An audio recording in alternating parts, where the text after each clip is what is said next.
Anyway, so the last thing that Doug and I are going to talk about are just, looking at the impact of Fed interventions, which we've already discussed to some extent. And then Doug will talk about, what is the potential for 10-year Treasury note yields to go negative? So in terms of, what the Fed has done and has it had a real impact on the market, the first market we're going to look at is the high grade or investment grade debt market. And what you see there, it goes back to about the beginning or close to the beginning of 2019, is generally the spreads on investment grade debt are anywhere from 50 basis points up to possibly 200 basis points, although that would be a very high spread on investment grade. And we saw that spreads were right around 100 basis points or a little more than that for quite some time, and then shot up to 370 basis points during the crisis.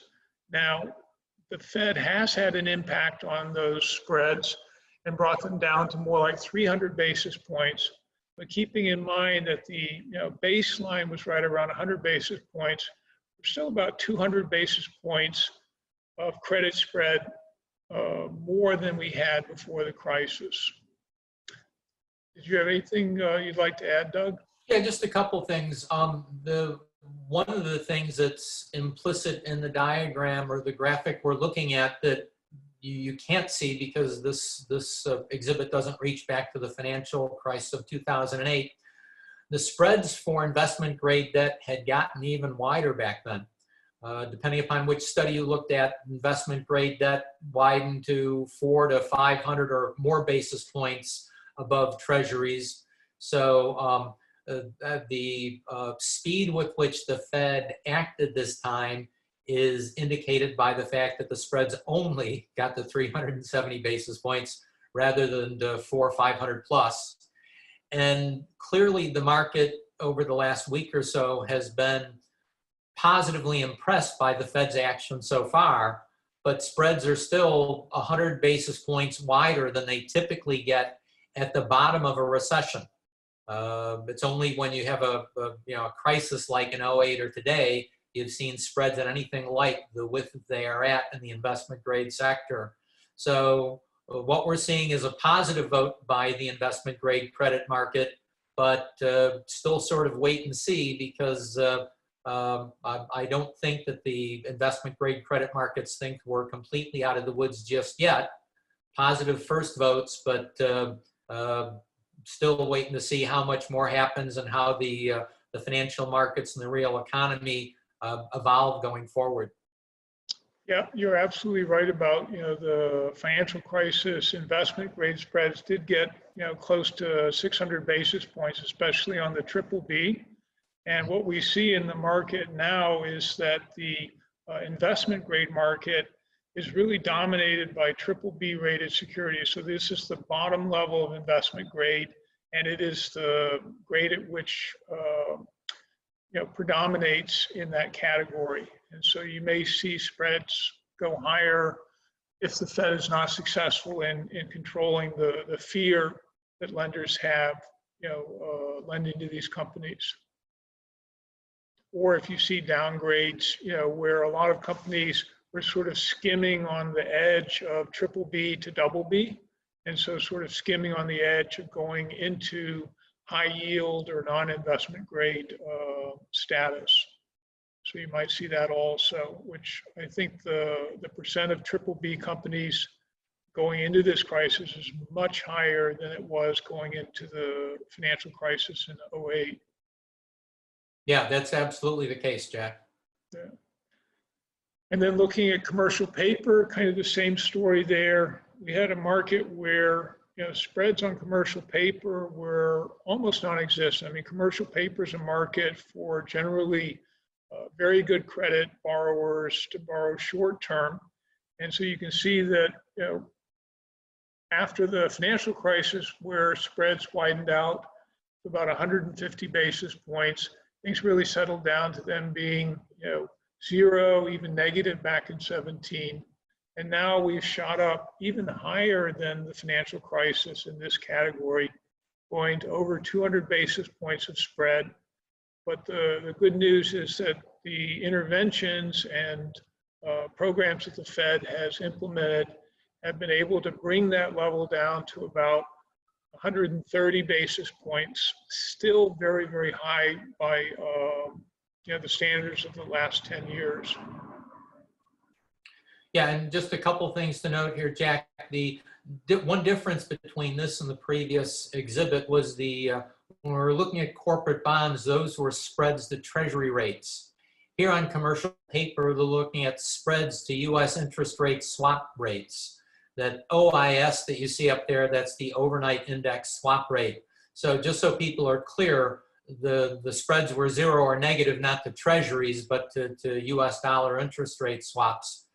And there has been a dramatic improvement, although as Jack noted, the improvement only brought spreads down to where they were at their worst in 2008. So that's still an indication that the market has nowhere near fully recovered.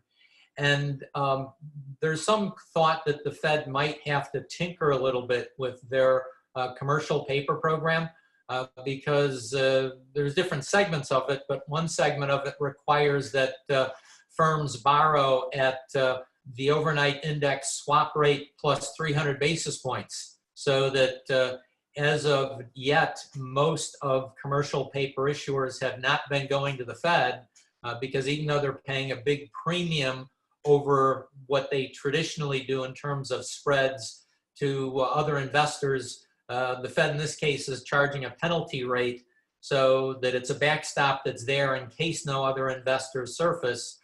But at least as of yet, most commercial paper is still being rolled over to other non-treasury or non-federal investors, but at significantly higher borrowing costs than had been the case.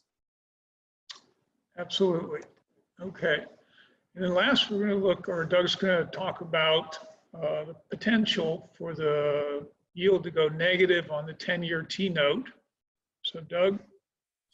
Yeah, and this is a topic that gets brought up occasionally because there have been a number of significant government benchmark bonds, in particular the 10-year German government bond, the 10-year Bund, or the 10-year Japanese government bond, the JGBs, that have been trading at negative yields off and on or almost continuously for many months, or actually in some cases, some number of years at this point.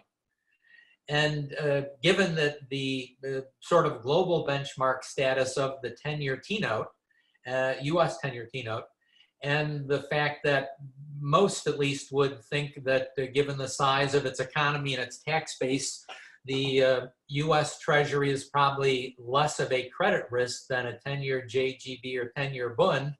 Well, if those securities have been trading at negative yields, shouldn't we expect to see the same on the 10-year US Treasury? Well, there's a variety of things that probably militate against that outcome. I mean, of course, no one knows what the future holds and anything's possible. But one thing that makes I'd read as a strong indication that the 10-year T-note will not trade at negative yields is clearly one of the factors that influences risk-free interest rates, i.e. interest rates on government bonds, are inflation expectations. And while the Fed's actions so far in this financial crisis have been on an order of magnitude similar to those in the 2008 timeframe, there is likely a significant difference. Most of the Fed's expansionary monetary policies in 2008 resulted in an expansion of bank reserves, not so much an expansion of the money supply. And inflation expectations are probably much more tightly aligned with changes in the money supply growth rates rather than directly with bank reserves. And one significant difference this time around versus 2008 is that many of the actions the Fed is likely to take, for instance, the small business loan program that they're going to oversee through the SBA, and their secondary market purchases of corporate and municipal bonds and asset-backed securities, those actions are likely to result in an increase in the money supply. So the fact that we're likely looking at an expansion or an increase in the rate of growth of the money supply, that would likely indicate that investors would not buy treasuries at negative yields if they thought inflation rates were going to be 1 or 2 or 3%, because that would imply a very negative real rate of return. So while, again, anything's possible, I would say, given the likely course of Fed action and its impact on the money supply, that we're not likely to see negative interest rates on intermediate to long-term treasuries anytime soon. Well, yes, bills are negative, but short-term securities are another matter. Absolutely, and I agree with you there. You know, inflation expectations today measured against the TIPS versus the Treasury spread for 10 years was about 1%.